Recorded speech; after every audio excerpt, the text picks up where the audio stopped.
D'abord, cette prochaine nouveauté, le long des routes, le gouvernement va tester un nouveau type de radar. Le principe sera de mesurer la vitesse moyenne d'une voiture entre deux points.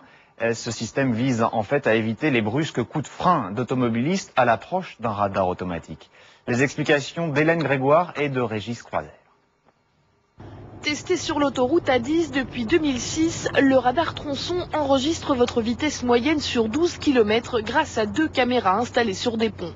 Pour l'instant, pas de PV à la clé, c'est peut-être pour cette raison que ces automobilistes ne lui trouvent que des qualités.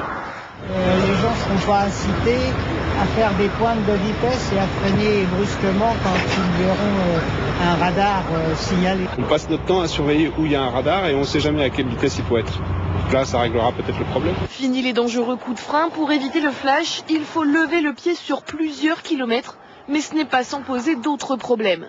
Qui et comment va-t-on verbaliser un véhicule alors que différents automobilistes ont pu conduire le même véhicule sur un tronçon plus ou moins long?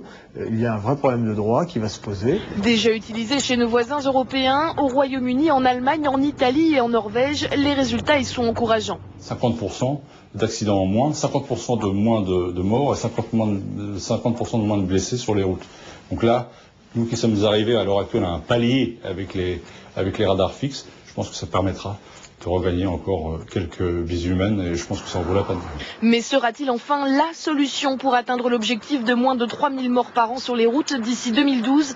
Pas si sûr, car les autoroutes sont les moins accidentogènes et l'alcool reste la première cause de décès au volant. On en vient à l'interview présidentielle.